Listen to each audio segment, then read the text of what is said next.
In other words, children are held to a higher standard than adults. Children are expected to have thicker skin and be tougher than adults.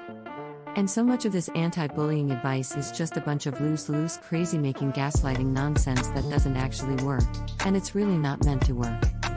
Once you just look at the whole situation and use your brain a little bit, you'll very easily realize that these people never meant well to begin with. They don't sincerely believe in the principle of having thick skin, nor do they sincerely believe in the principle of letting it go and not showing a negative reaction. All that they sincerely believe in is targeting you and making you a helpless victim. That's it. Most people are sadistic hypocrites who don't mean well, and when they preach this thick skin, letting go nonsense, it's not because they genuinely believe in it themselves, it's because they want to gaslight and disarm the victim. Now, in Mr. Brooks Gibbs' presentation, it might have seemed like this don't show a negative reaction stuff worked, but that was only on stage, and the whole thing could have been scripted for all we know.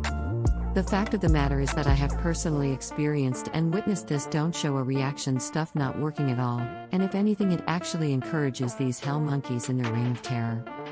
I remember one time in school at the lunch table, there were a bunch of people in the group making fun of this one person for having really pale skin and being albino, even though he wasn't actually albino.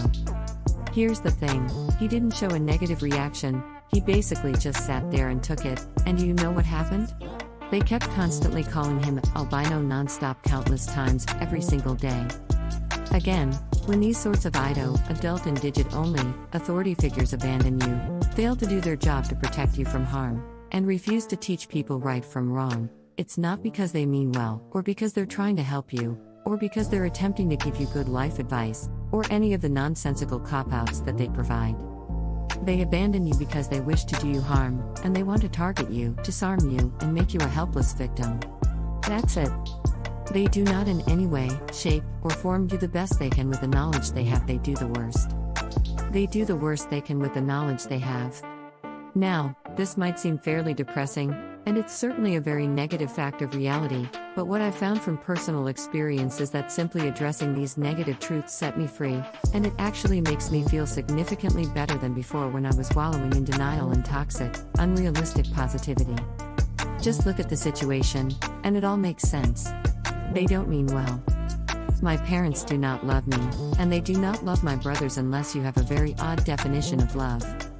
Two people having unprotected intercourse does not prove anything other than that they fucked. My parents fucking does not mean that they love me, or are good people, or have good intentions, or any of that nonsense that I was constantly brainwashed with by this evil society. This is an evil society, it's a fact. Just look around and use your brain a little bit, and it should be obvious. What logical sense does it make to allow untrained caretakers to be entrusted with full responsibility of taking care of non-consenting human beings during the most vulnerable and impressionable 2 decades of life, all while giving these same untrained caretakers full legal rights to abuse their non-consenting human slaves worse than anybody else? And yes, children are absolutely slaves to their parents, in every literal interpretation of the word. There is no metaphor or hyperbole or allegory here. Children are non-consenting slaves to untrained caretakers. As of this day and age, untrained caretakers are legally allowed to force non-consenting human beings to do slave labor without financial compensation. In this dark time in human history, untrained caretakers are legally allowed to forcefully kiss non-consenting minors. In this current stage of the barbarian era, untrained caretakers are legally allowed to slap the butt cheeks of non-consenting minors. Just think about how all of this will look in a history textbook. How would an enlightened future society view all of this? Does it really make sense to give adults more protections than children? Is a boss legally allowed to kiss and spank a non-consenting employee? No, a boss can only legally do that to an employee if they are a consenting adult, and rightfully so. Why should children be expected to have thicker skin than adults? They shouldn't.